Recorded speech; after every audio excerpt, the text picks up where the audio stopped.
Hello, good morning everyone. Ako po si Cesar Salaom Jr.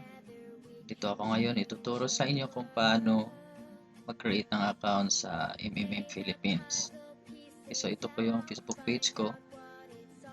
Okay, so to start, click mo tong link. So bawat member dito ay may sarili tayong link na i-share natin sa mga kaibigan natin para mag-register sila.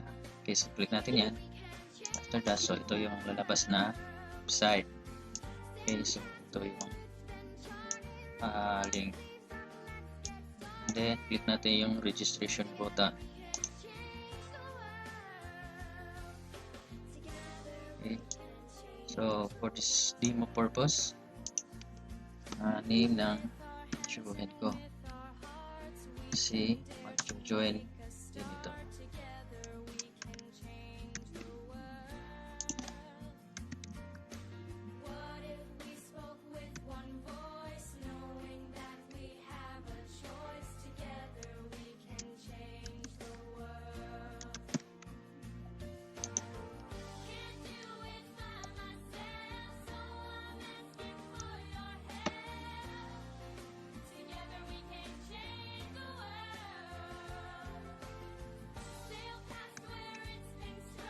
Okay, so Skype, kung mayroong Skype, lagyan natin dyan. Facebook, yung profile natin. It's optional. Pwede natin i-leave dyan. Tapos, click mo itong verification. Okay, tapos, click mo yung box. And then, click register in MMM. So before that, double check natin yung email ad, baka magkapalit. Kasi kung magkapalit tayo dito, hindi natin matanggap yung confirmation link na ipadala ng system.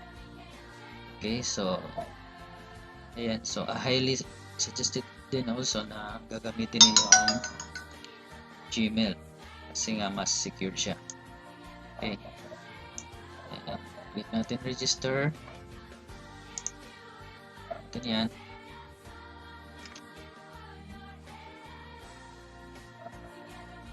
Tapos ayan. So once makita mo yung success, of course, yung first step is okay na. Then the next step is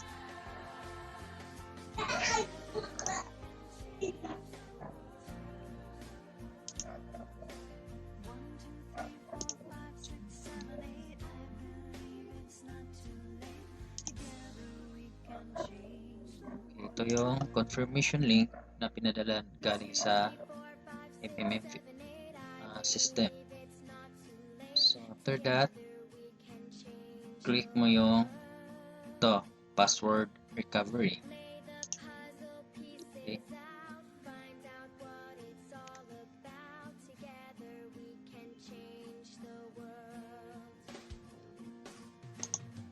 Okay, so ito, kakreate tayo ng password.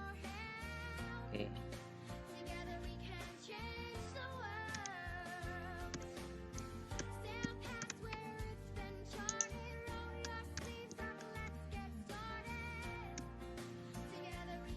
Then, once okay na, click mo yung change password.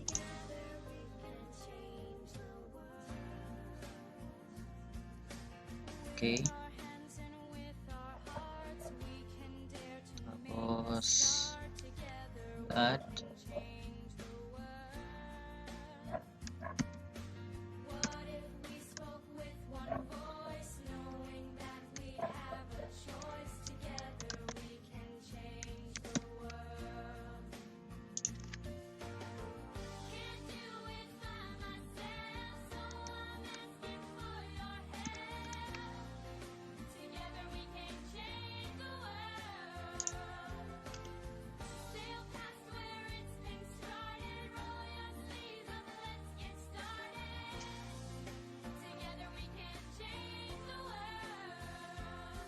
So ito yung back office ng MMM.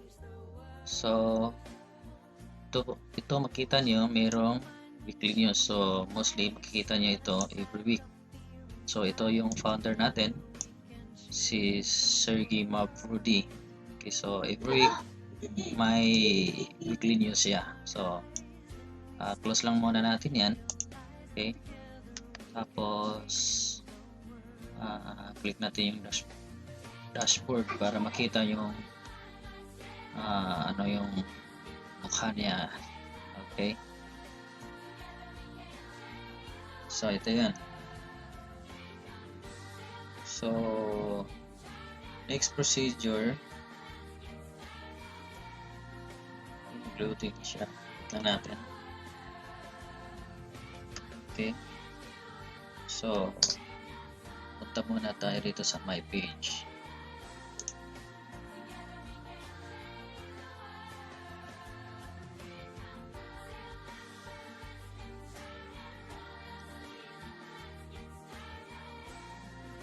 Okay, so ito. So kailangan natin ilagay dito yung mga some information details. So nickname, yan, see.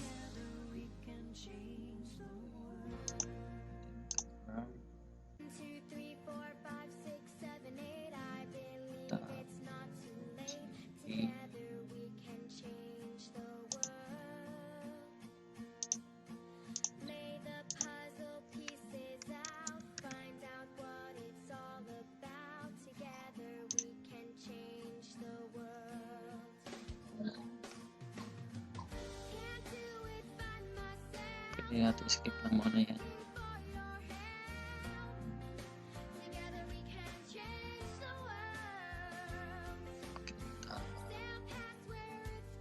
So once save, nickname is already exists. GC boy.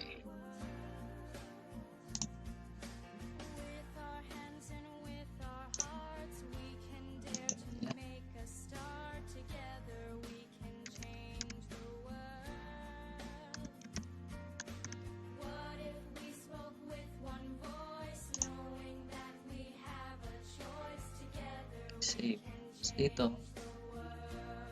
check natin yung time zone natin.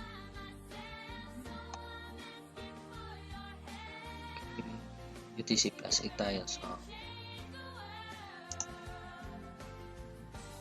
tapos Philippine Peso, save. Okay. Tapos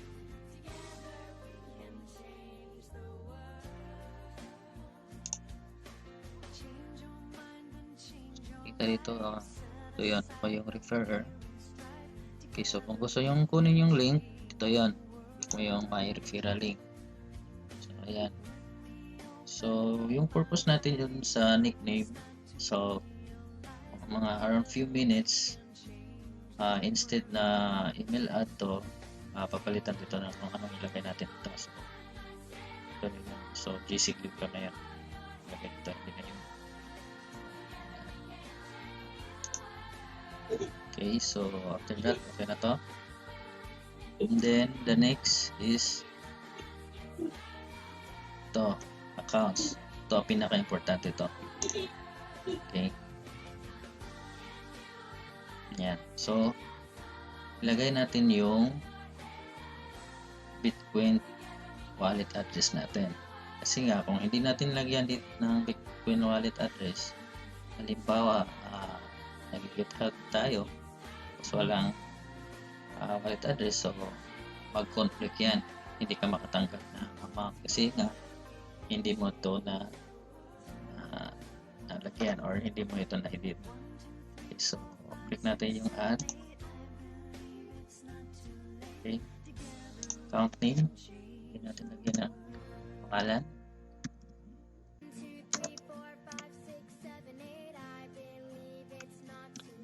DC. So dito type mo lang yung BTC.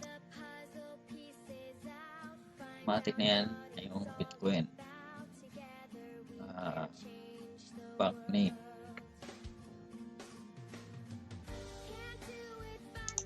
Account number. Yung account number is yung Bitcoin wallet address natin. So, this purpose, coins.ph yung ginagamit ko for demo. Okay, so pwede rin yung blockchain. Sa blockchain, pwede kayong gumawa ng account doon. Free lang yun. Tapos ito, pinopromote ko din yung coins.ph kasi for the convenient purpose. Halimbawa may Bitcoin ka, kung gusto mong in-cash, madali lang siya. Okay, so kung bibili ka rin ng Bitcoin funds, ito din. Okay, so lalo na gagamitin mo yung GCash, instant lang yan. Okay, so paano ba kukunin natin yung wallet address niya? So, click mo natin itong receive button. So, click natin yan. Okay, so mag-pop up yan. So, take note, mayroong dalawang Bitcoin wallet. May Bitcoin wallet at saka Piso wallet. So, ang pipili natin is Bitcoin wallet. So, ito yung Bitcoin wallet address niya. So, click natin ito. Tapos, paste natin ito. And then, pangalan.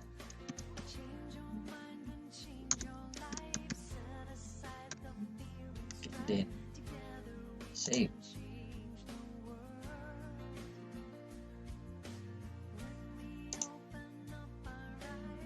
Yan, ayos na. Okay, so balik tayo sa dashboard. So ayan, dali lang mag-create ng account. Okay, so ang next step natin is mag-provide ka ng help. Okay, so next video ko is ituturo ko paano mag-provide ng help. Okay, so ayan po, madali lang. Then watch for my next video.